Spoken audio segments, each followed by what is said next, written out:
Sir ఏమీ లేదు. Election ఇంకొక 15-20 రోజులు ఎలక్షన్ రాబోతా ఉంది కదా. What you have to message ఏమి ఇవ్వదలుచుకున్నారు? మీరేం చెప్పదలుచుకున్నారు? నువ్వు చదువుకున్నావా? నేను చదువుకున్నా. ఎవరికి వేస్తావు ఓటు అది చెప్పు. నేనా మంచి కోటేస్తాను, పథకాలు ఇచ్చే వాళ్ళు కోటేస్తాను. పథకాలు కాదు, నీ లైఫ్ వద్దా?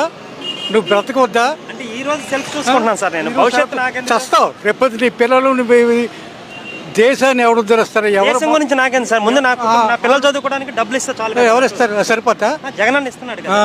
అలాగైతే చస్తావు రేపొద్దున. ఎందుకు సార్? నువ్వు కాకపోతే చదువుకునేవాడు, బుద్ధి ఉండేవాడు ఎవడే ఏంటంటే వాడికి నేను చదువుకున్నాను సార్. నీకు బుద్ధి లేదు, బుద్ధి లేదు. మీ క్యారెక్టర్ ఉంటే ఏరండి జగన్కి అనేది. మీ నిజంగా మీ క్యారెక్టర్ ఉంటే ఏరండి. మీరు విశాఖ ఎంప్లాయ్. విశాఖపట్నం మరి మీకు రాజధాని వస్తుందని మళ్ళీ రాజధాని గాడిదికుంటే వాళ్ళు ఇచ్చి వాళ్ళు బొలవమని వేస్తే 30,000 మంది అది మానేసిస్తాడా? మొట్టమొదటి రాజధాని వస్తుంది. వేరే ఏమి ఇచ్చాడు? ఏం చేశాడు ఈ 5 ఏళ్ళలో విశాఖపట్నానికి? మీకేం బుద్ధి ఉన్నోడు ఎవడు ఏడండి జగన్కి వేశాడంటే వాడు బెదవ, లేకపోతే దొంగ బుద్ధు డబ్బులు కక్కుర్తి వేస్తున్నాడండి. మనిషి అనేవాడు వేయలేడండి. అంటే ఎవరు ఇస్తున్నారు?